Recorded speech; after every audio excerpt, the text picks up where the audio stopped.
Hello, everyone, and hope everyone is doing well. It has been a little bit. It's been about a week or so since my last video. I'm just mixed with being very busy with different things, and not much in terms of bad weather. However, we've had some pretty significant flooding across the Ohio Valley the last few days, including some deaths in West Virginia due to the flooding. Um, it's extremely sad to see and hear that. Um, that area does, the topography can't really handle all that rain all at once. But like places like Wheeling and Fairmont, Morgantown got hit pretty hard with flash flooding outside of Pittsburgh as well this past weekend. But unfortunately, flooding risks will go into today, and in fact, today looks probably to be the worst day potentially out of all the days we've had of just nonstop rain and thunderstorms across the Ohio Valley. So um, that is sort of the sort of outlook we have. Um, Speaking of outlook, we do have our convective outlook today. Not really going to touch much on this. In fact, I think this just updated. This was supposed to update like 5 minutes ago. And I think it has updated, just hasn't. It just hasn't really, it hasn't updated on the thing, but you can see that marginal sort of risk extend to the deep south here. I'm really hoping this thing can sort of update, but you can kind of see it here, that marginal risk, much of that Ohio Valley, some of the Mid-Atlantic, and it extends down through the deep south of eastern Mississippi, much of Alabama. Um, but I think regardless, I think it's just going to be more of a just some clustering, storm clustering, and maybe a 60-mile-per-hour wind gust throughout the Mid-Atlantic and the Ohio Valley and down to the deep south. Um, Sort of a classic thunderstorm setup. Nothing crazy. Um, Nothing to really be worried about. Just be careful for a strong wind gust, maybe a downburst or two. Seems feasible today. So yeah, this is just the normal convective outlook. And then here's our tornado risk. We have virtually no tornado risk. That's going to be along the sort of the damaging wind threat we have across Kansas. A significant damaging wind threat, I should say. Some significant hail possible. But in terms of Mid-Atlantic Ohio Valley, just going to be more of a damaging wind threat. This 5% is would also be kind of extended down southward. So places like Charleston, I believe Nashville as well. Um, sort of, yeah, like Nashville would be in there, Knoxville, um, suburb, even Atlanta, I think, much of Virginia. So definitely going to be a stormy day regardless. Um, and then this is tomorrow's outlook, which I will have a video on. Decent tornado threats, decent, pretty good damaging wind threat. Seems to be a damaging wind sort of event here, but I will be going over this for the eastern parts of the Ohio Valley. And then here's our day 3 outlook where that threat moves across the mid-Atlantic, um, to the northeast. So we do have an active next few days. This is our sort of service map here, and we can see sort of what's going on here. We have this little shortwave in the Midwest here, entering the Ohio Valley. This is what's going to be moving northeast, bringing the showers and thunderstorms. We have our main event sort of in Kansas here along the cold front. Um, and that's going to bring flash flooding also for those regions, but I think I'll be paying attention more to this flash flooding risk where coal fields of Kentucky, through central Kentucky, much of West Virginia, despite southern West Virginia, and then southern and eastern Ohio and southern central PA. So that's the flash flooding risk for today. Um, yeah, again, just sort of your messy summer setup here, and I do want to briefly show you this real quick and kind of just show you why this is kind of being steered in the way it has the last few days, where we have some moisture coming from the Gulf and it's just being streamed up through the through Mississippi, the Tennessee Valley up to the Ohio Valley. Well, it's because of this high pressure we have out um, here off the coast, and that's helping our direction. You can kind of see if we follow parallel to these um, thickness lines here. Um, if we follow the parallel of these lines here, we can see the direction sort of comes across the Caribbean here, comes across the southern Atlantic, like off the coast of Florida. It also comes in through the Gulf of Mexico, and these winds are just sort of following this high pressure, which is going to be clockwise. So this essentially this moisture is just being funneled in through the deep south of the Tennessee and Ohio valleys. So it's essentially picking up all the Caribbean, Gulf of Mexico moisture, bringing it inland toward the Mississippi, Ohio valleys. So that's sort of just the overall. That's kind of what's steering this consistent sort of rainy, stormy pattern the last few days. But here's our excessive rainfall outlook for today. This is a good sort of outlook we use to see where flash flooding could occur today, and we can see much of the Ohio Valley is at least under some sort of risk, but much of the Ohio Valley under a slight risk, and then we have that moderate risk for Wheeling, Pittsburgh, and then further into central PA, kind of right along that Mason-Dixon line. And then we have that slight, like I said, kind of surrounding it, including Charleston, Huntington, um, probably even Youngstown, and then you have the Eastern Peninsula of West Virginia as well. And then, like I said, parts of sort of East Central Kentucky.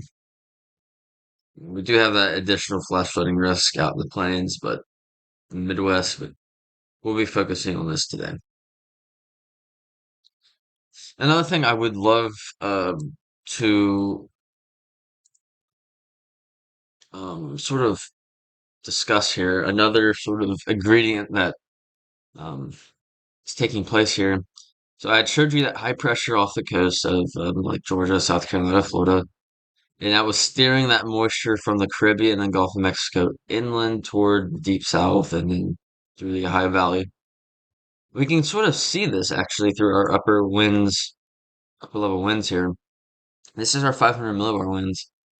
And as we move on throughout the morning here, this is probably this is by about noon tonight or today, excuse me. It's about noon today. And one thing I want you to notice is how this sort of wind energy comes out of the Gulf of Mexico and then up northward. Um, you can see it here over Alabama, and as we move on throughout the day, this energy sort of gets moved north eastward, and by like 1 o'clock, 2 o'clock, we can see across PA and then down through the mountains of Kentucky, Tennessee, North Carolina, Virginia, Blue Ridge Mountains, and we can see that sort of advance northeastward as the night goes on. This would be about 5, 6 p.m. Nothing crazy, but we see that transport of energy from the Gulf of Mexico. We can actually see this better in on the 850 millibar, closer to the surface. By later this morning, we can see even a chunk of 30-35 knot winds across central Tennessee. But this will move off to the northeast by 7 o'clock. We can see the transport of that energy and that moisture sort of continuing to feed northeastward. So, again, not really showing this for any like severe weather reasons or anything. I'm kind of just showing how that flow is coming from the Gulf of Mexico, and it's bringing that sort of training and that overlap of moist, moist air into the region, and that's what's going to be causing, and that's what has been causing the nonstop showers and thunderstorms across the region. So I want to use this here.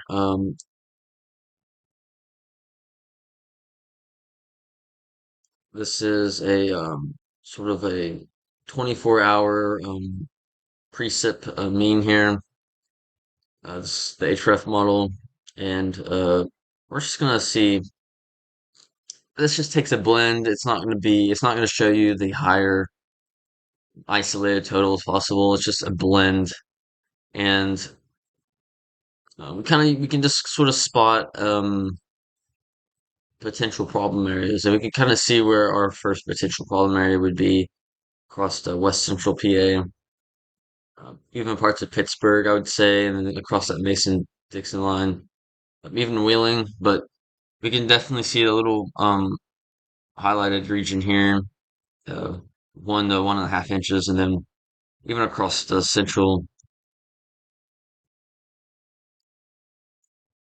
I think that was counting through last night actually, but yeah, this is the updated one. I'm sorry about that, but yeah, we still see that pocket right there, um, west central PA, and then we can see just a generalized sort of half inch to an inch across much of West Virginia, and then through east central Kentucky. So we can kind of see where our flooding will be taking place. Kind of this thin sort of region right and through here. We'll have a training, thunderstorms train, and potential for several inches of rain in some areas. So yeah, this is a good tool to use. Again, I think the main sort of concern will be across PA today. However, we'll have some isolated flash flooding across Kentucky and West Virginia and southern Ohio as well.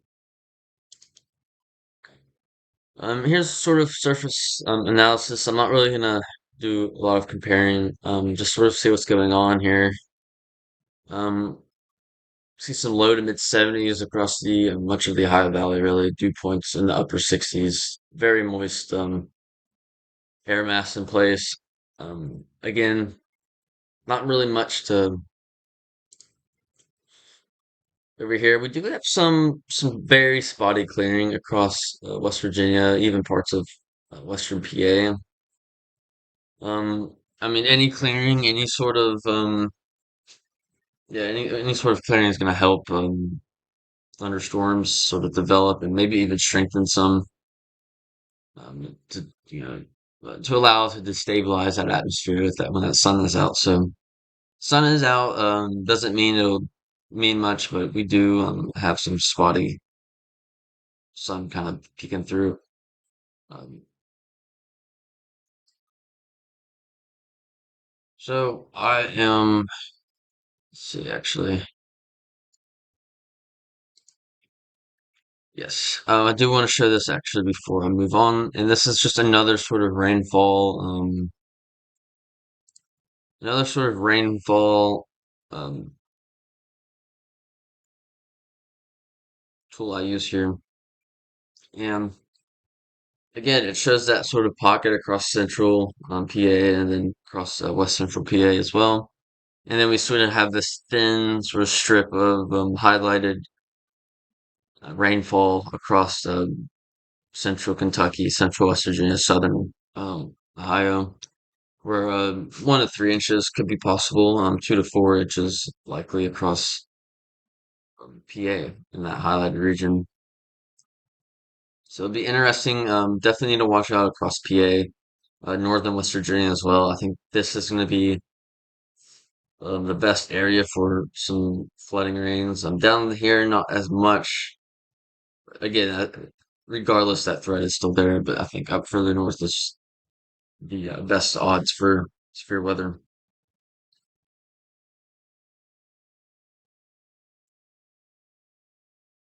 So I am going to sort of show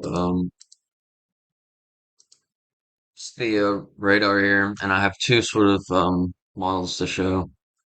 And I will go over a few soundings across the area, especially across the DMV, where I think that's where the severe risk today is greatest across the area. So this is by about 12 o'clock, and already we should be seeing convection sort of pop up across northern West Virginia and southern PA, much of Ohio as well. We can also see a convective mess across the western portions of the Ohio Valley. This energy, that mess will be sort of moving northeast, and by 3, 4 o'clock, um, seeing significant rainfall possible in those areas across PA, um, west central PA, western PA, across the Mason-Dixon line here, and even parts of eastern Ohio too might even get into the action with trading thunderstorms. But we see the highlighted region here of the severe thunderstorms. Let's take a sounding sort of out of around the DMV region. Um, let's see.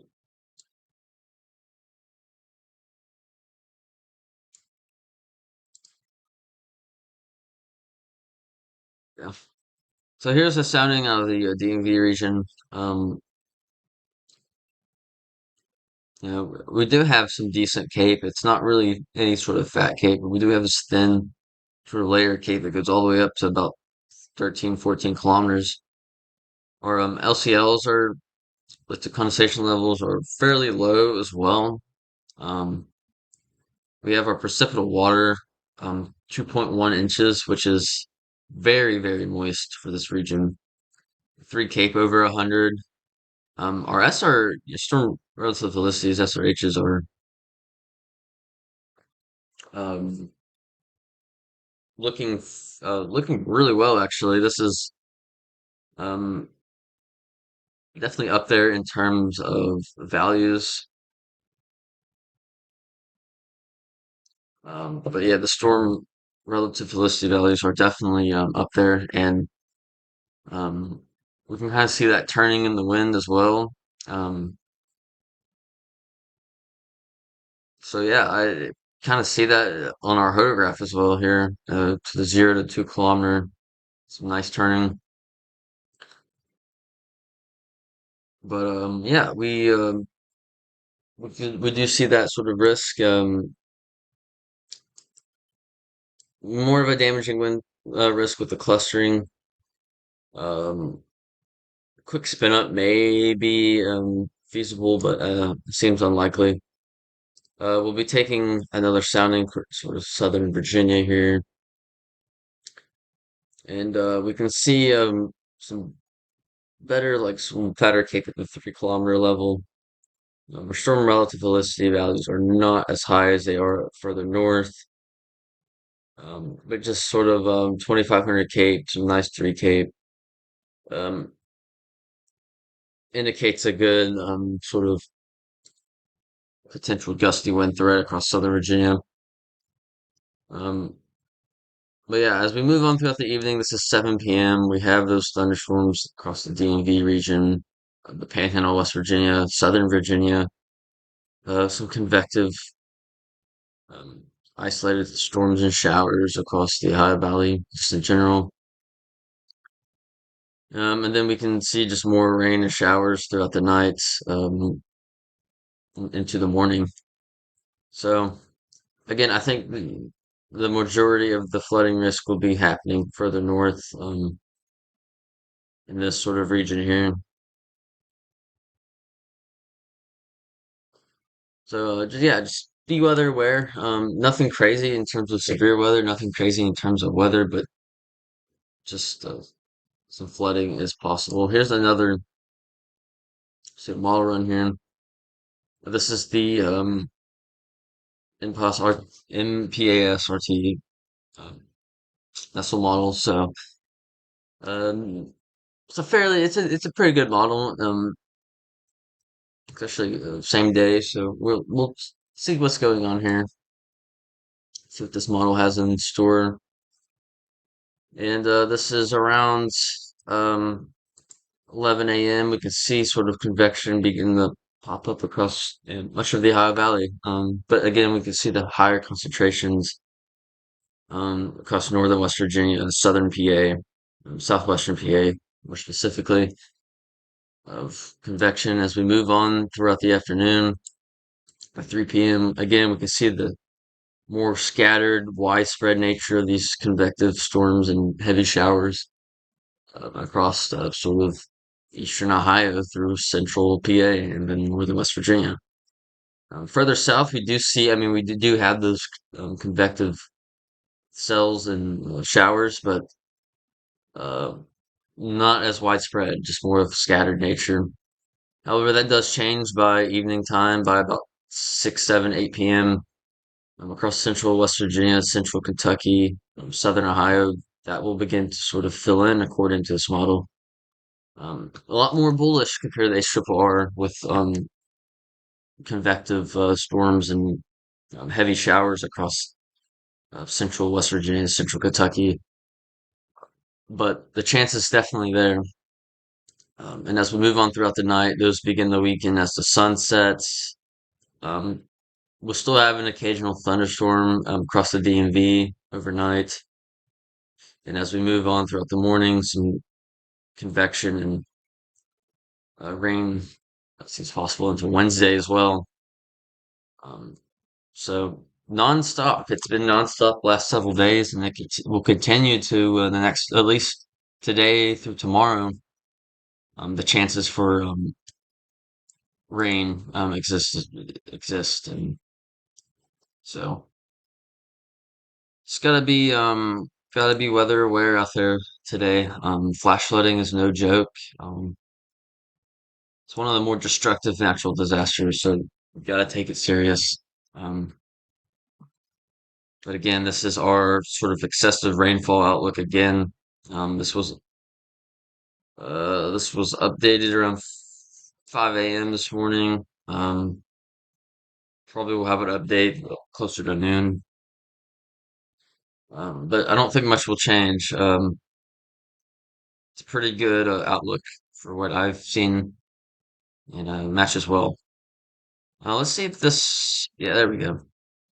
Our convective outlook has updated. We can see that newly sort of added region of Pittsburgh, Coalfields, Nashville, Birmingham, Alabama, Chattanooga, Roanoke, Richmond, uh, Virginia, and DMV region, of course. And again, this is just more of a just clustering, maybe your gusty wind up to 60 miles per hour sort of event. However, I do think, yeah, I was about to say that they added that 2% tornado risk across the DMV and the parts of eastern Virginia. And I was just mentioning that. I was just saying that in our HRRR model, when we are looking at those soundings across the DMV, um, we have those nice turn of the winds here. We have our nice storm relative helicity values. In fact, they're fairly high. Our shear values aren't, but our helicity values are. Um, our 3 Cape was a little higher, but 3 Cape should be around 100 for the most part. Um, this is kind of not a bad. This is not really a good sounding I picked here, but you can see where the threat does exist. I'd say especially across the DC region, that's where the best tornado threat will exist today. Um, but it is funny that they did. It's not really funny, but they did add that tornado risk, and it's funny, I guess, how I mentioned it as soon as I go to look, really. But um, yeah, I'd say especially across the DC region, northern part of this 2% risk will be the greater tornado risk. But nothing really. I wouldn't, just be on the lookout, but should really, nothing should really be too serious. But you never know. You never know. All it takes is one small scale sort of boundary to sort of create that surface vorticity, to create that surface circulation needed to just spawn a quick tornado. So you never know. You never know. But again, that is that sort of risk area today. Severe weather, not really the main player today. It's going to be flash flooding. But I'll have a video tomorrow and more than likely the next day as the activity remains. But yeah, I hope everyone has a good day and stay safe. And remember, turn around and don't drown. Flash flooding is a serious risk. But hope everyone has a good day, and I will see you tomorrow.